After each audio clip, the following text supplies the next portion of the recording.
In the ashes of conflict, where chaos reigns and power shifts, a specter from the past is rising once again. The Islamic State, once thought to be defeated, is clawing its way back into the headlines. We expose the chilling reality of their resurgence and the questions that demand answers. Middle East leaders and their Western allies have been sounding the alarm for months. The fall of Bashar al-Assad's regime in Syria has created a vacuum, one that the Islamic State is all too eager to fill. And now the evidence is mounting. According to recent reports from Reuters, Islamic State has begun reactivating its fighters in both Syria and Iraq. They are identifying targets, distributing weapons, and ramping up recruitment and propaganda efforts. This is not a distant threat. It's happening right now. Security operatives in Syria and Iraq, who have been monitoring IS for years, have already foiled at least a dozen major plots this year alone. Take, for example, December 2024. 2 IS envoys were captured at a checkpoint in northern Iraq, carrying verbal instructions to launch attacks. Days later, Iraqi forces used that intel to stop a suicide bomber in his tracks at a crowded restaurant in Dakhag.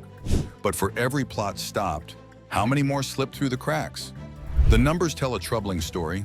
In Syria, ISIS claimed responsibility for 38 attacks in the first 5 months of 2025, down from last year, but still significant. In Iraq, the group claimed just 4 attacks in the same period. But officials warn that the drop in numbers doesn't mean the threat has vanished. Instead, it's evolving. The United Nations estimates there are still 1,500 to 3,000 IS fighters in Syria and Iraq, lying in wait, biding their time.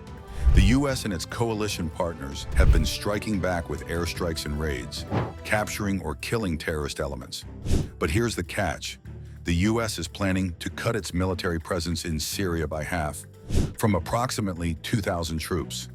That's a dangerous gamble. Why? Because those troops are guarding prisons and camps holding around 9,000 IS fighters and their family members, including foreign nationals. Since Assad's fall, there have already been at least 2 attempted jailbreaks. If those facilities fall into the wrong hands, the consequences could be catastrophic. And it's not just about the fighters already there. Regional concerns are mounting. Intelligence agencies have tracked a small number of suspected foreign fighters coming from Europe to Syria in recent months. Who recruited them? IS? Another group? No one knows for sure. But one thing is clear. IS is exploiting every division it can. In its propaganda, the group condemned the recent meeting between US President Donald Trump and Syrian leader Ahmed al-Sharaa, calling on foreign fighters to join their ranks. They're playing the long game, and they're playing it well. In Iraq, the situation is no better.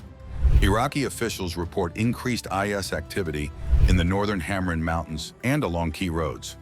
Worse still, IS has seized large stockpiles of weapons left behind by Assad's forces, some of which have already been smuggled into Iraq. The group is arming itself, and the region is on edge. And now, amidst all this, the US is preparing to evacuate non-essential personnel from its embassy in Iraq due to heightened security risks, as reported by Reuters. Tensions are rising across the region, with Iran threatening retaliation against US bases and Israel's actions adding fuel to the fire. In this climate of instability, IS sees an opportunity. They thrive on chaos, and right now, chaos is all around them. As we stand on the brink of another potential crisis, the questions we must ask are hard-hitting and urgent. Can the international community prevent the Islamic State from rising again? What does this mean for the stability of the Middle East? And will the reduced US military presence in Syria allow IS to regroup and launch a comeback that could dwarf their previous reign of terror? Today, we've seen the signs of a gathering storm. The Islamic State is not gone. It's waiting, watching, and preparing to strike. The world must decide, will we let history repeat itself, or will we act before it's too late?